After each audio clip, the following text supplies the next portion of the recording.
Hey everybody, welcome to DBS Films Podcast. My name is Kellen. With me as always is my brother Brennan. Together we make movies with DBS Films. Today's episode, we're going to be talking about how you can keep your audience's attention as a filmmaker, which nowadays with streaming and cell phones and everything is really not the easiest of tasks. Be sure to take a look at our Discord channel online because we make movies for our fans with our fans. So if you ever want to be part of the movie making process on set in the movies with us, well, that is the place to be. So I think this is honestly a really interesting topic.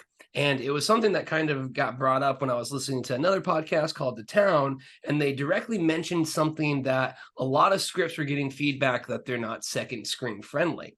And apparently, what second screen friendly means is people nowadays are always on their cell phones, as we know. So the movie itself doesn't fit better for the format of being able to watch a movie while being on your phone.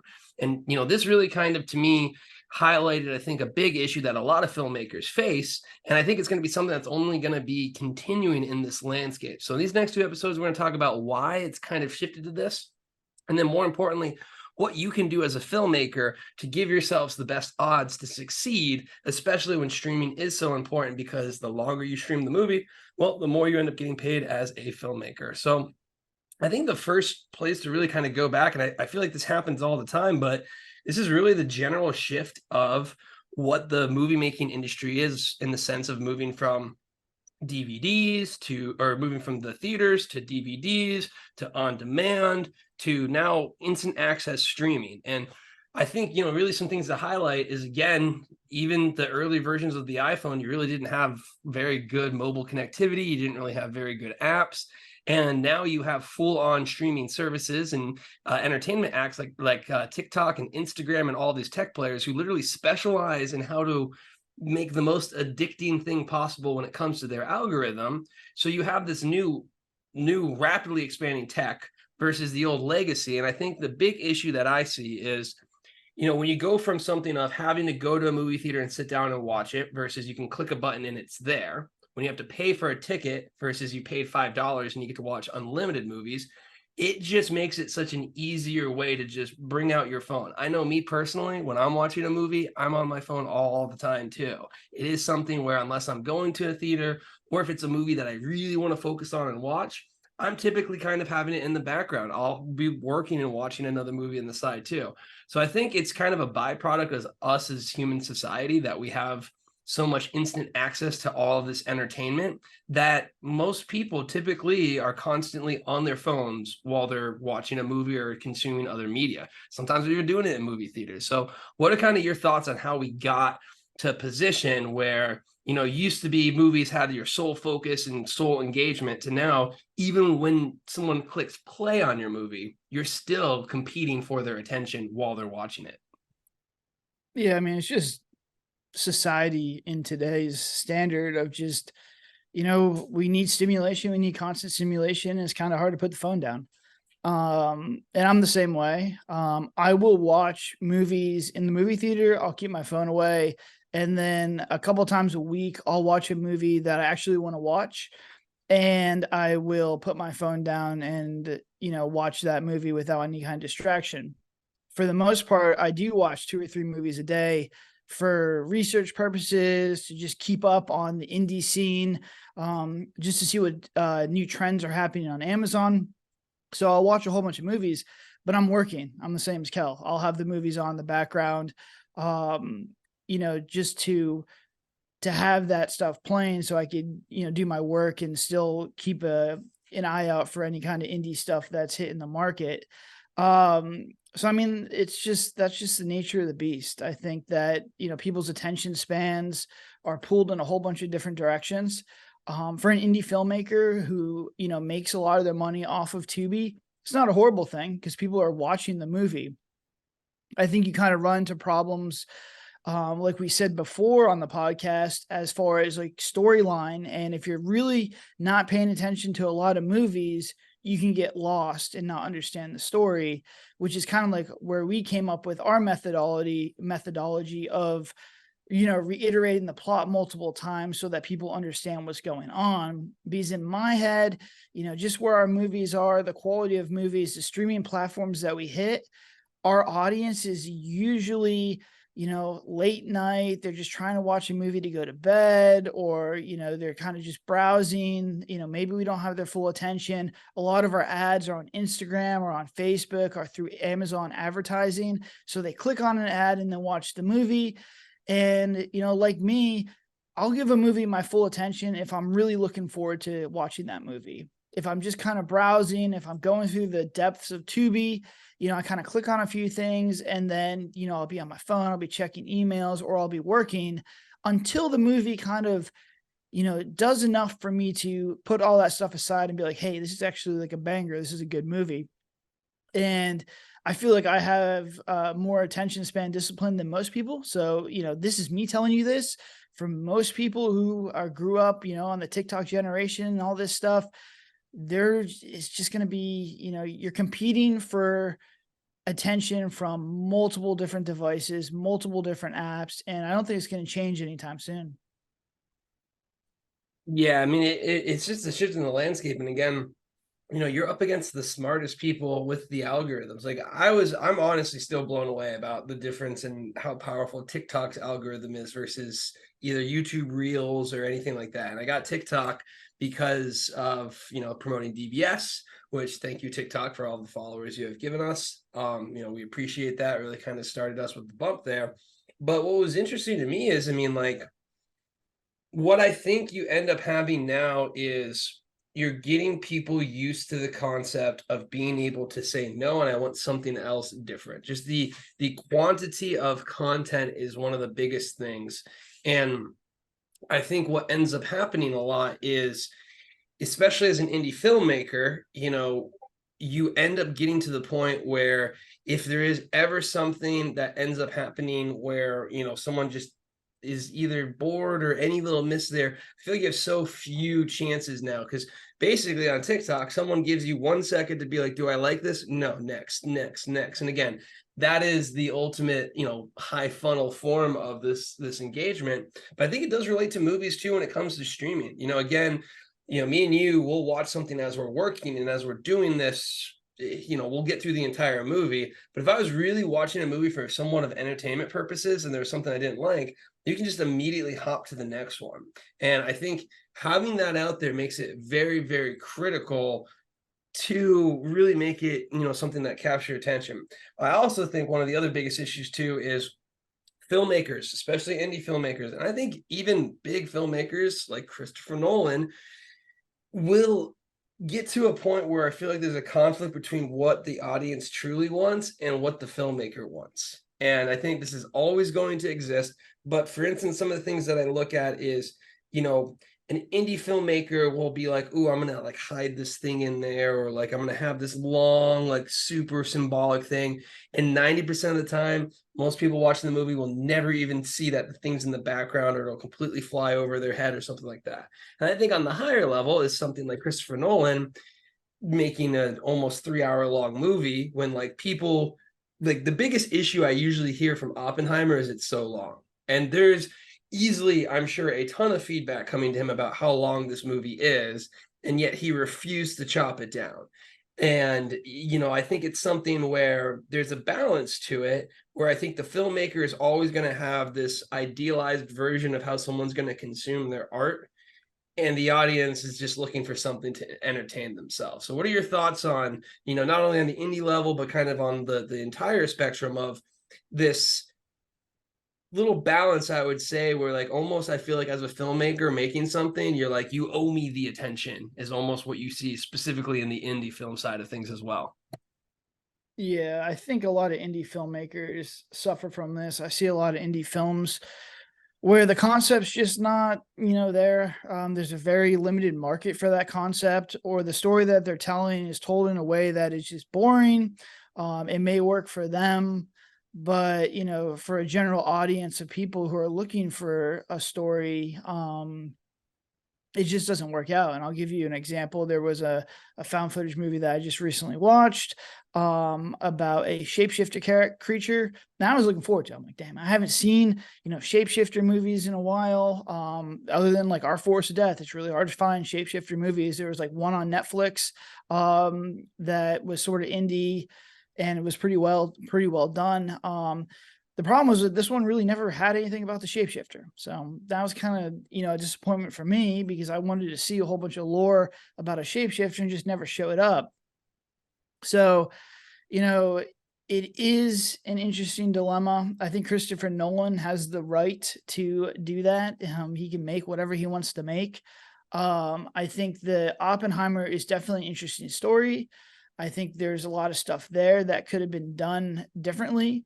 But I think he just chose to do the same thing they kind of did with Dunkirk, which was, he had a whole bunch of different sections, a whole bunch of different pieces of the story, but he never really fleshed out one, area of it. We had the beginning of Oppenheimer's life, the middle of Oppenheimer's life, and then the end of Oppenheimer's life.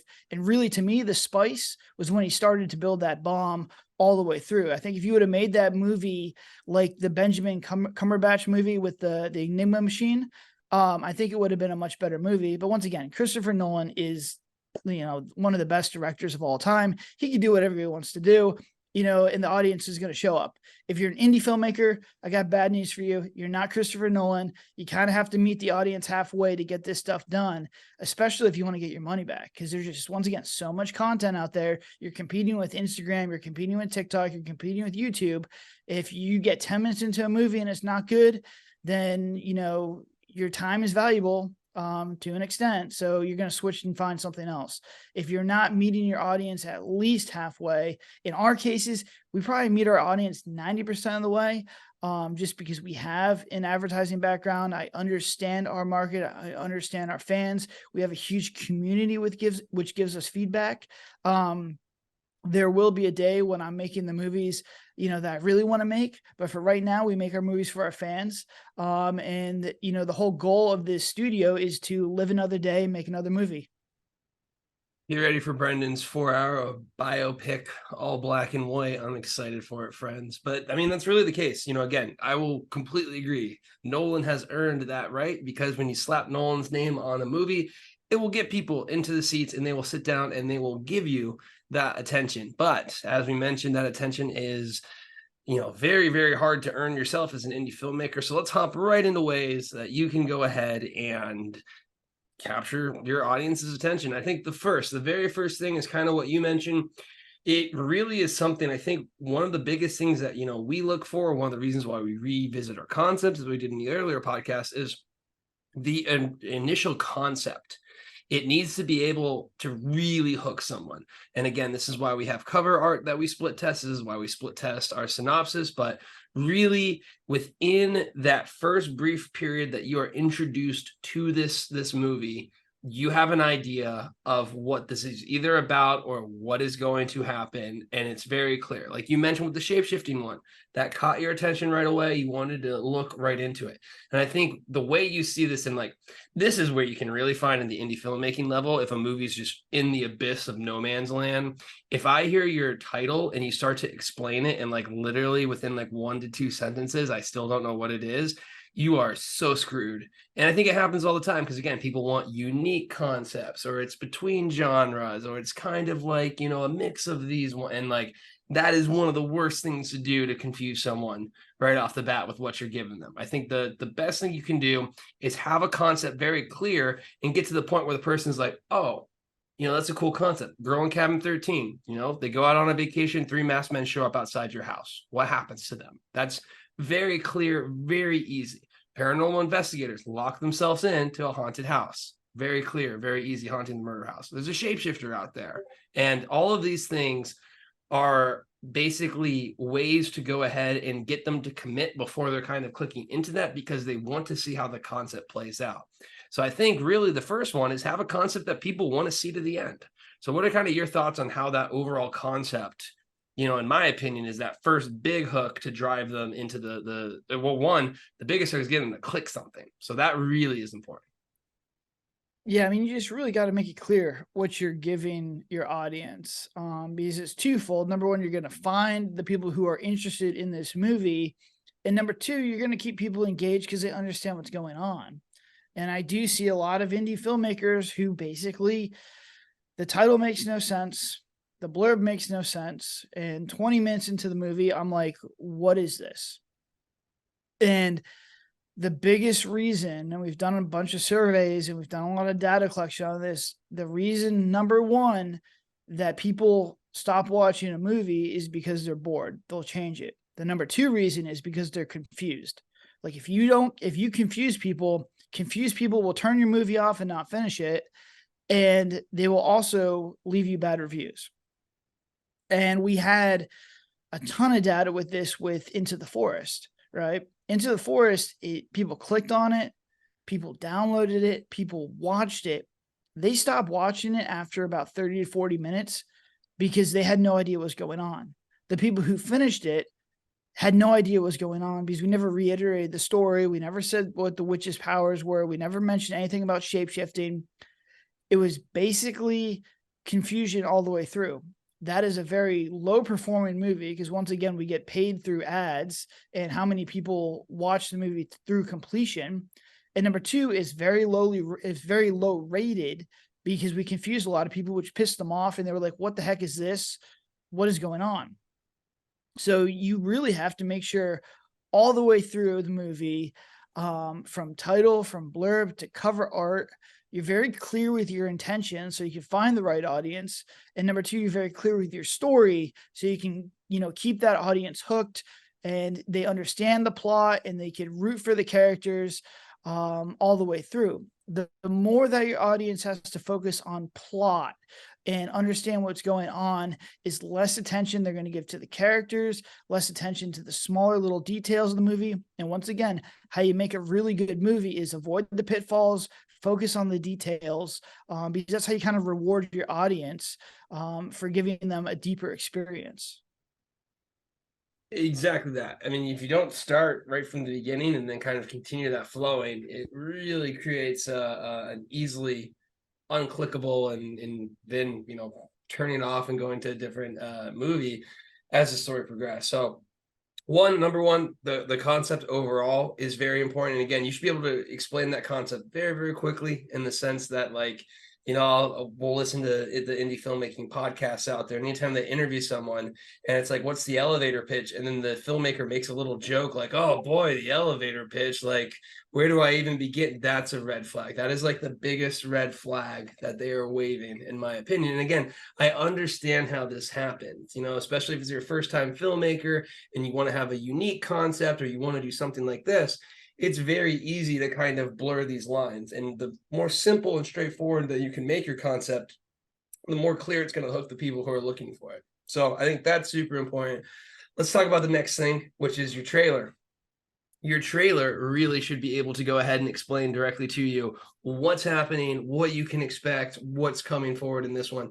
And realistically, the trailer should give you a good amount of information that you should be able to accurately explain our plot. I would say look at Horror in the Forest. Our newest trailer, I think, is our best trailer. And it is something where you literally get an explanation of what's out there. I mean, we started doing it, I would say, ever since the haunting of the murder house, really, where like someone's directly kind of explaining it, or the campfire lore. But I just really feel like in the Horror in the Forest, we did a great job of setting up what the real plot is, explaining what's going to happen, and basically leaving them the question mark of like, is this a concept you like? You want to see how this plays out? And then going from there. So what are your thoughts on, again, how crucial that trailer is?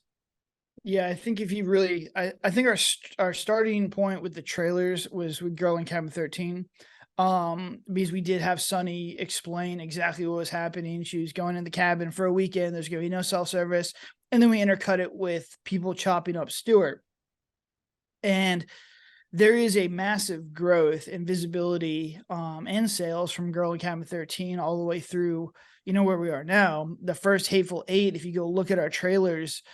I think outside of The Unseen, that was a really popular trailer. The rest of the trailers were not very good.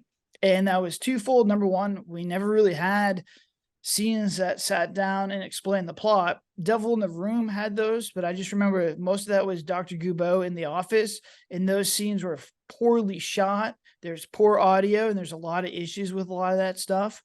So we never could really use it. So honestly, I think the Hateful Eight, they just didn't have like the quality of the movie, the quality of the scenes were not even there to put in the trailer. And I actually see a lot of this in the indie movie scene. if your trailer is not good, as in there's not good scenes in that trailer, your movie is probably not very good. Because if you can't tell me you're going to take your hour and 20-minute movie and you can't get 60 seconds of really cool clips in there, then you're in trouble. And that's what happened with us with the first 8 movies. We just didn't have enough quality content. We hit Girl in Cabin 13 and to where we are now. The Roger Project trailer is going to be great. We found a formula, and trust me, it drives sales more than anything else. You have to have a good trailer. You have to have a good cover art. You have to have a good blurb. Distribution is asking for this stuff, and even just distribution is trying to get on your side to help you. But basically, if you cannot drive eyeballs to your movie, if they're not clicking on this stuff and understanding what concept you're trying to tell, you're going to be in trouble. And I see it all the time in the indie film world, but please, please, I'm begging you, focus on your cover art, get professional cover art done. We have 500 covers that we split test. We have professional artists making these covers. Then make sure you have a blurb. There's no reason to not have a good blurb. Go hire a copywriter. There's a ton of services for copywriting. And then trailer. Trailer is a little bit harder, especially if you're not an editor. But man, you got to make sure that people understand what's going to happen in this movie, that you show your captivating scenes, and that you basically have a hooky, clickbaity kind of trailer. And we don't worry about spoilers too much. If you see our trailers are cut very, very quickly, we do this on purpose to give people glimpses of the things that are going to happen, but it's kind of vague, as in you don't know, bad things are going to happen, but we're not necessarily giving away ending spoilers or anything crazy like that. And that's probably a better way to do it, but do not really worry about spoilers too much. I'd rather have a more intense trailer, a more action-packed trailer, than one that's boring. And you see it all the time, with Hollywood, they'll put spoilers and stuff in the trailers. A lot of people who don't watch trailers, but I would much rather do that than have a boring trailer that nobody's going to watch. 100% the case. I mean, again, you have to get their attention right there. And I think that's so critical, at the start to get their attention. But, as we were talking about trailers, I think something that came up and where we're going to end this episode is a lot of times you might have just not made a movie that's actually a good enough, essentially attention wise, to make a trailer that will catch people's attention, as you mentioned. And this is what we're going to go into in our next episode. We're basically going to talk about how you can set your film itself up. What are some of the tactics that we use to make things progress? What are some of the ways that we can make the movies progress as well too, so that you can have the action-packed trailer, so that you can have the action needed to then hook someone. And honestly, I think, one of the biggest things that we always mention when it comes to the overall concept is if you just pick the wrong concept, or if you pick the wrong, idea right from the beginning, you're kind of shooting yourself in the foot, not only with the budget, but also, is there that audience there? So, real quick, do you think it's kind of a mixed bag? If you don't, put these things in the movie to get them, then you don't end up having the hooks and the trailers there. But would you say, it's very easy to tell a good movie based on those quality of things in sense of cover art, synopsis, and trailer? I feel like with our experience now, I can sniff out with a very good accuracy, where it lies on the indie film spectrum. Yeah, I could figure out most of this stuff. Just watching the trailer, I could probably tell you if the movie's going to be good or not. And there's a lot of people who do really, really good trailers. Like, they do really good trailers and the movie just turns out to be trash. But for the most part, and I'm trying to think of examples where I've watched a really bad trailer and the movie's really, really good, and I can't really think of them. The people who make a good trailer usually have a good movie, because they're going to put the time and the effort to really kind of make a good trailer. And that shows that they're going to put the time and effort to make a good movie. Not always the case the other way around, where I see a lot of good trailers and the movie's just not good. Because usually in that case, they will have 60 seconds of really cool action stuff, and then the movie turns out to be not that great. Outwaters is a good example. Although a lot of people like Outwaters, so I'm not going to be too harsh on them, but they had a great trailer, fantastic trailer. The movie I thought was all over the place, but they kind of just took, the pieces of the movie and did it. But, there's a lot of people who like Outwaters. I thought it was a cool movie. But that was an example of one where you can have 60 seconds of craziness and, put that in a trailer. but that is much better than having a bad trailer. I can't think off the top of my head a movie that had a really bad trailer and turned out to be really good. Yeah, I mean, I think that's definitely the case there. So that's going to go ahead and wrap up this episode. As always, be sure to take a look at our Discord channel online, because we make movies for our fans, with our fans. So if you're going to be part of the movie making process, that is the place to be. Also, be sure to take a look at our movies online. Or in the Forest could be out, I don't know, maybe, but we have a lot of other movies out there that you can watch as well too. So until then, have a good one, my friends.